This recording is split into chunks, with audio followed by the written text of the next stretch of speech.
기도할 게 시간이 지날수록 많아지는 것 같아요. 그래서 기도할 제목들 놓치지 않고 꼭 기도하시기 바랍니다. 하나님이 우리 기도 들어주세요. 네, 어떤 방법이든지 꼭 듣고 계십니다.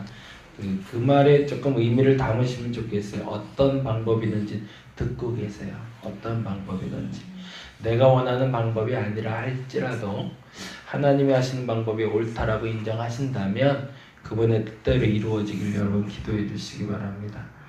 아까 말씀드린 대로 우리 최영희 권사님 남편 되시는 김광희 장로님이라고 36년생이신데 심장박동이 조금 약해지셨대요. 그래서 어느 날 보니까 30, 40 뭐 이렇게 나오더래요. 이제 걱정돼서 병원 갔는데 이제 뭐 박는 거 있잖아요. 그거 좀 박으셨고요. 한 3일인가 입원했다 나오셨나 봐요. 근데 아무래도 어르신이니까 이제 혼자 밤에 어떻게 될지 몰라서 새벽에 요새 조금 좀 뜸해지셨습니다. 예, 여러분 기도해 주시기 바랍니다. 그래서 건강하실 수 있도록 기도해 주시면 감사하겠고, 장월방 선교사님 소식은 제가 언제 다시 한번 자세히 전하도록 하겠습니다. 자, 11장 1절에서 오늘은 13절까지 같이 보겠습니다. 11장 1절에서 13절. 너무 길어서 우리 이렇게 볼까요? 9절부터 볼까요? 9절부터 같이 한번 읽어보도록 하겠습니다. 9절부터 11장 9절에서 13절까지 같이 한 목소리 읽겠습니다. 솔로몬이 마음을 돌려 이스라엘의 하나님 여호와를 떠남으로 여호와께서 그에게 진노하시니라. 여호와께서 일찍이 2번이나 그에게 나타나시고 이 일에 대하여 명령하사 다른 신을 따르지 말라 하셨으나 그가 여호와의 명령을 지키지 않았으므로 여호와께서 솔로몬에게 말씀하시되 내게 이러한 일이 있었고 또 내가 내 언약과 내가 내게 명령한 법도를 지키지 아니하였으니 내가 반드시 이 나라를 내게서 빼앗아 내 신하에게 주리라. 그러나 내 아버지 다윗을 위하여 내 세대에는 이 일을 행하지 아니하고 내 아들의 손에서 빼앗으려니와 오직 내가 이 나라를 다 빼앗지 아니하고 내 종 다윗과 내가 택한 예루살렘을 위하여 한 지파를 내 아들에게 주리라 하셨더라. 아멘.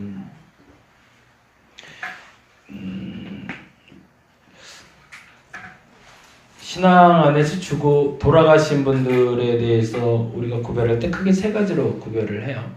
예전에는 그리스도인으로서 돌아가신 분들은 그냥 순교자라고 불렀습니다.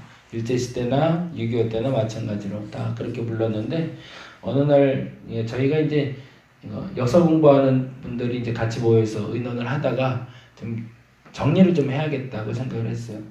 과연 이분이 순교자인가? 그렇지는 않은데 라고 듣는 분들이 좀 있었던 거예요. 근데 그건 의구심이 드는 게 아니라 주 목적이 좀 달랐던 겁니다. 그래서 크게 3가지로 다시 구별을 했는데, 첫째는 순교자, 그리스도를 알고 그리스도 때문에 그 목숨을, 토마스 선교사나 그러니까 우리나라에 오셨던 선교사님들처럼 그런 분들을 우리는 순교자라고 부르고요. 그리고 또 하나는 나라를 위해서 이준 열사처럼 그 몸 바쳐 헌신한 사람들, 그러나 그리스도인, 그런 사람들을 우리는 순국자라고 부르기로 했고요. 그리고 또 하나가 순환자가 있었습니다. 순환자는 뭐냐면 나라를 위해서 목숨 바친 것도 아니고 그리스도를 위해서 목숨 바친 건 아니지만 어린아이가, 예수를 믿던 아이가 일제시대에 혹은 한국전쟁 동안 혹은 이제 공산치하 동안 그 목숨을 잃게 된 경우, 그래서 그런 사람들을 순환자라고 부르기로 했어요. 그래서 임명사전을 2001년에 감리교에서 시작을 했습니다. 그래서 1차 정리를 좀 마쳤는데요. 이게 우리가 왜 그 목숨 바쳐 헌신했는가에 대해서 질문을 하게 된 거였죠. 근데 여기서 하나가 빠진 게 있었어요. 그게 뭐냐면, 이제 그건 제 개인적인 생각입니다. 순교, 순국, 순환 있지만 이 순환자는 둘로 나뉘어야 되지 않을까.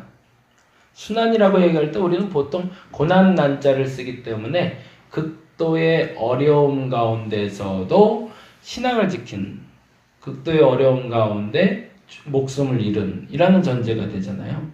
근데 그 어려움의 전제가 우리가 아는 어려움과 조금 다를 수도 있다라는 거예요. 그건 뭐냐면 우리나라의 일제시대를 끝내고 그리고 남북이 갈리면서 크게 네 가지 파로 나뉘게 됩니다. 그러면서 그때 당시에 친일했던 사람들, 반공하지 않고 그리고 친북했던 사람들, 그런 사람들 때문에 크게 네 가지의 부류의 교회가 나오고 목회자가 나왔고 성도들이 나왔어요. 그래서 여러분 잘 아는 대로 뭐 밀정에 나왔던 그 일제시대 굉장히 유명한 독립운동가신데 그분이 우리나라 역사에는 아예 기록이 되어 있지 않은 분이 한 분 계세요. 이유는 뭐냐면 그분이 해방이 되자마자 북한으로 넘어가셨어요. 이게 그분의 역사는 아예 기록이 안 돼요. 뛰어난 독립운동가였고 위대한 분이셨지만 거기까지로 인생의 역사를 마무리해버렸습니다. 이게 이제 막혀버린 거죠. 근데 지금 이제 뭐 북미회담도 있고 남북회담도 일어나는 이때에 우리가 한번 일제 청산을 한다고도 얘기하지만 한번 정리해야 될 것이 생겼는데 그게 뭐냐면 친일이라는 미명하에 순환당했던 목회자 신앙인들, 친북이라 여겨서 우리의 인명사전에서 가려졌던 그리스도인들, 그들에 대해서 우리가 한번 좀 점검을 해볼 필요가 있습니다. 그들 중에 가장 유명하신 분이 바로 한경직 목사님이세요. 한경직 목사님은 한 번도 일제시대 때도 그랬고 그리고 한국전쟁 때도 그랬고 교회를 지키고자 끝까지 버텨본 적이 한 번도 없습니다. 신의주 제2교회에서 담임하시다가도 굉장히 큰 부흥이 됐어요. 그래서 그 동네에서 제일 큰 교회 중에 하나가 됐어요. 해방이 됐어요. 바로 제일 먼저 내려오신 분이 한경직 목사님이죠. 그러고 나서 전쟁이 터졌는데 영락교회를 세워놨어요. 영락교회는 우리나라에서 좀 특별한 의미가 있는 교회입니다. 6.25 동란 한국 전쟁 때에 피난 온 그 신의지에서 내려온 사람들과 몇몇 사람들이 모여서 세워진 교회고, 그리고 독특하게 그때 당시에는 아까 말씀드린 대로 각 지역의 이름을 담은 교회들이 세워질 때예요. 그러니까 동서울교회, 남서울교회, 북서울교회, 뭐 강남교회. 그래서 그때 당시에는 그래서 강남의 교회가 또 하나 있으면 강남 제1교회, 제2교회, 제3교회 이런 식으로 불렀지 그 지역의 이름을 벗어나서 이름을 짓는 경우가 없었습니다. 근데 한경직 목사님이 영락교회라는 이름을 아주 독특하게 쓰기 시작한 거예요. 이건 원래는 배단위 교회였습니다.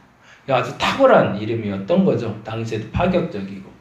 그래서 사람들이 굉장히 젊은 사람들도 많이 모이는 뜨거운 교회였는데 1950년에 6.25가 터지자마자 제일 먼저 도망가세요. 그리고 대전 갔다가 심지어는 어디까지 가시냐면 제주까지 내려갔어요. 그리고 나서 본인이 템플턴상이라는 종교계의 노벨상이라는 상을 받게 됩니다. 근데 그 상을 받던 그때에 그분이 고백을 했어요. 내가 죄인이라고. 나는 저들이 말하는 그 순교의 자리는 가지 못했고 말하는 배교 그리고 도망가는 그리스도인이었다고. 그러면 이분에 대해서는 역사가 어떻게 평가해야 될까? 그분이 잘못했으니까 지워버려야 될까? 라는 거죠. 어떻게 생각하시나요? 그래서 그때 당시에 그분이 그 고백하는 그 고백을 듣고 그 몇몇 신학자들 그리고 몇몇 목사님들이 성인으로 떠받들고 싶었던 한경직 목사님을 내려놨어요. 그래서 역시나 저분도 그때 당시에 망신살 뻗친 그냥 노인네였다. 뭐 이렇게까지 폄하할 정도로.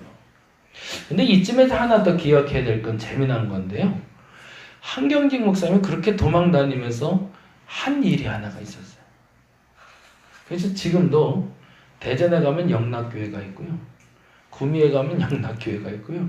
제주에 가면 영락교회가 있어요. 그리고 그 영락교회가 나름대로 제일 커요. 그 동네에서.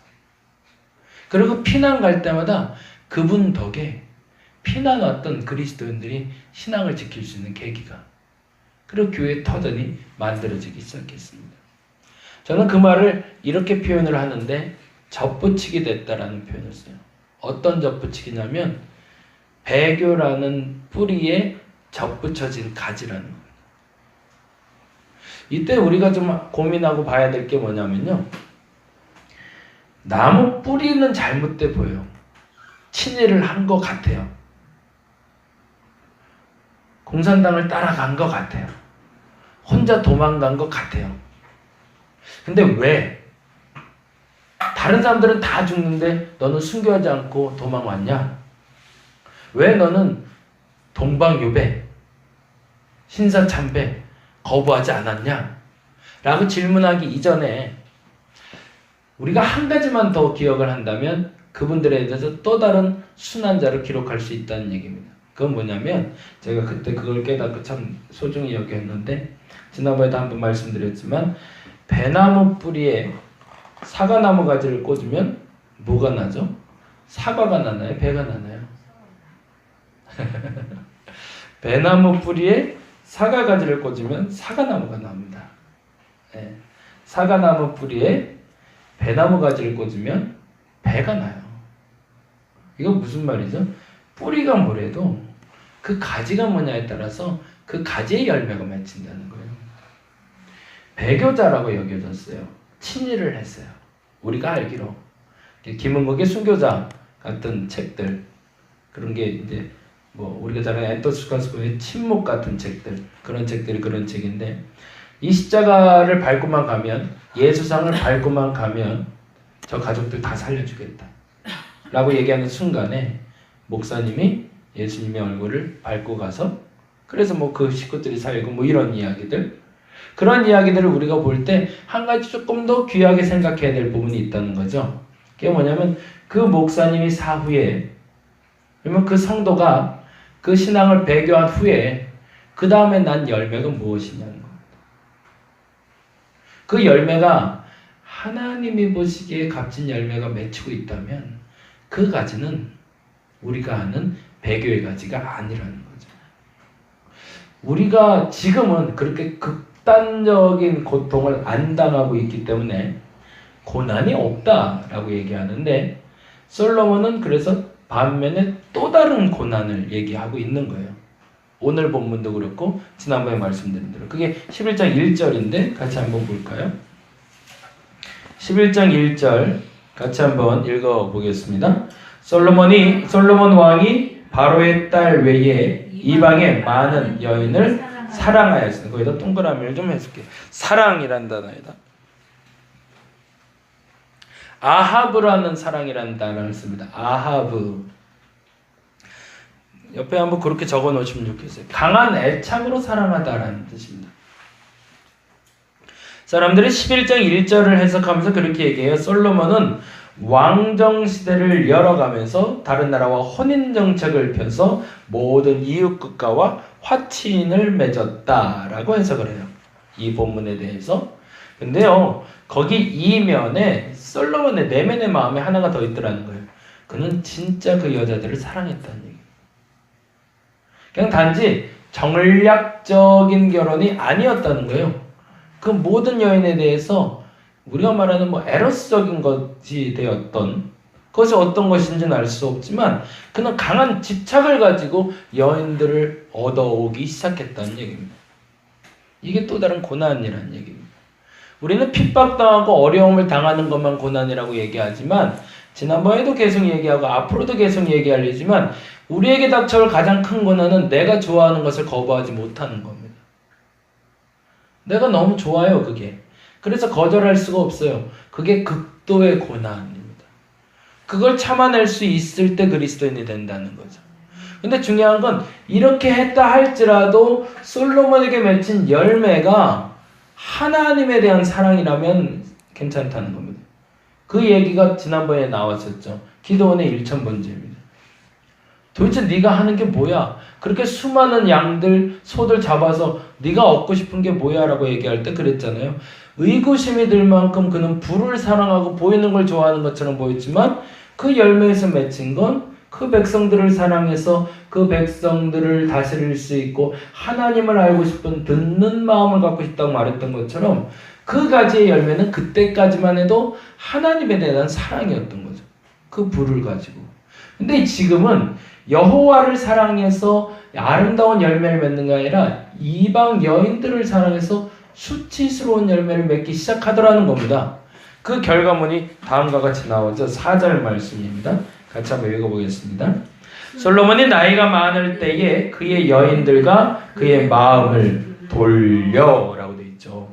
다른 신들을 따르게 하였으므로 왕의 마음이 그의 아버지 다윗의 마음과 같지 아니하여 그의 하나님 여호와 앞에서 온전하지 못하였으니. 뭐죠? 그 가지의 열매가 맺히기 시작했는데 어떤 열매가 맺혔대요? 배교의 열매가 맺히기 시작했대요. 처음에 기도원 산당에서 나올 때까지만 해도 봉헌 예배를 드린 다음에 나올 때까지만 해도 하나님의 우려를 가지고 나왔다는 거예요. 너 그러다 배교한다. 너 그러다 큰일 난다.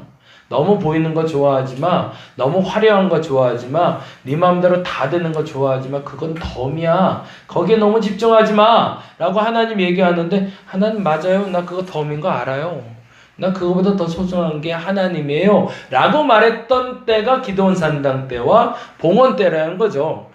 위험하긴 했지만 그러나 안전했던 신앙인데 지금은 안전한 줄 알았는데 매우 위험한 신앙으로 변하고 말았다는 겁니다. 왜요? 그가 강하게 애착하는 그 사랑 때문에. 그래서 하나님의 한탄하시면서 얘기하시는 게 바로 9절이죠. 그럼 이제 9절 말씀이 이해가 되실 거예요. 9절 말씀 읽어봅니다. 솔로몬이 마음을 돌려 이스라엘 하나님 여호와를 그렇죠. 이제 마음이 어디로 갔대요? 하나님을 떠나버렸대요. 그가 처음에 원했던 게 뭔데요? 듣는 마음이었는데 하나님의 마음을 이해하고 싶었던 게 그의 간절한 소망이라 일천번제도 드렸었고 그 꿈에도 나타나 주셨고 그래서 봉헌도 했고 본인이 이루고자 한 걸 다 이루었는데 그때는 배교처럼 보였지만 배교가 아니었지만 지금은 배교처럼 보이더니만 정말 배교하고 말았다는 겁니다. 그래서 하나님은 그 안타까움에 대해서 이렇게 얘기하시는 거죠. 이스라엘 하나님 여호와를 떠남으로 여호와께서 그에게 진노하시니라. 그리고 하나님이 진짜 화가 난 이유는 거기에 있는 거예요. 여호와께서 일찍이 2번이나 말씀해 주셨는데도 그렇게 경고했는데도 왜 알지 못했느냐라고 얘기하는 거죠. 뭐 제가 대단히 능력 있는 건 아니지만 제가 몇 번이나 이렇게 말씀드린데도 그러시면 안 됩니다. 저도 주의하겠습니다. 먹는 거 주의하고 살도 좀 빼야 될 것 같고 여러 가지 우리의 고민 속에서 우리가 좋아하는 것들이 어찌 보면 예전에 일제시대의 핍박이나 한국전쟁의 핍박보다 더 무서운 핍박으로 우리를 핍박하고 있습니다. 이때 우리는 배교하지 않고 하나님의 신앙을 지켜낼 수 있어야 됩니다. 여러분이 가장 좋아하는 게 뭔가요?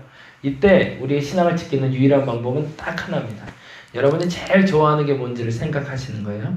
그리고 딱 이렇게 선포하시면 돼요. 이건 하나님 거. 그러면 배교할 일 없어요. 여러분이 제일 중요한 기도 제목이 뭘까요? 물어보세요. 하나님 이거 꼭 들어주세요. 근데 그거 나 줄래? 네. 라고 말할 수 있으면 배교할 일 없습니다. 근데 이건 진짜 중요합니다. 하나님. 그럼 그건 나 줘. 하나님 그건 안 될 것 같아요. 라고 얘기하면 조심스럽습니다.